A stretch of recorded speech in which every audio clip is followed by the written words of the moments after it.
Big boss Marathi 4चा विजेता आणि मराठी मनोरंजन विश्वातील लोकप्रिय अभिनेता अक्षय केळकर याचं लग्न 9 मे रोजी थाटामाटात पार पडलं. अक्षयने त्याची गर्लफ्रेंड रमा म्हणजेच गायिका साधना काकतकरशी लग्न केलं. अक्षय सोशल मीडियावर त्याच्या लग्नातील सोहळ्याचे अगदी मेहंदीपासून ते लग्नापर्यंतचे सर्व फोटोज आणि व्हिडिओज सोशल मीडियावर शेअर करत असतो. अक्षय आणि साधना दोघेही बरेच वर्ष रिलेशनशिपमध्ये होते आणि त्यांनी 2025 मध्ये अखेर लग्न केलं. आता लग्न म्हटलं की उखाणा हा आलाच. अक्षयने सुद्धा लग्नात गृहप्रवेशाच्या वेळी भन्नाट असा उखाणा घेतला होता. तर साधनाने घेतलेला उखाणा देखील खूप गोड असा होता.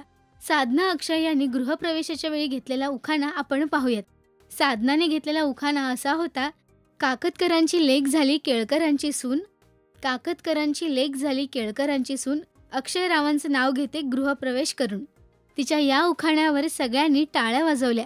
तर यानंतर अक्षयने घेतलेला उखाणा असा होता, साधना घरी येणार म्हणून धुतली स्वतः या घरची लादी, साधना घरी येणार म्हणून धुतली स्वतः या घरची लादी, साधना टेन्शन घेऊ नको, पाकिस्तानचा सोक्षमोक्ष लागला की मी फिरवणार काश्मीरची प्रत्येक वादी.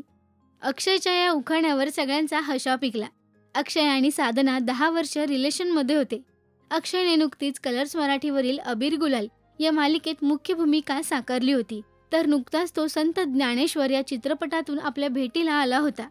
तुम्हाला अक्षयने घेतलेला हा भन्नाट उखाणा आवडला का हे आम्हाला कमेंटमध्ये नक्की सांगा. मराठी टेलिव्हिजन विश्वातील बातम्या, अपडेट्स आणि गॉसिपसाठी सबस्क्राईब करा राजश्री मराठी शोबज.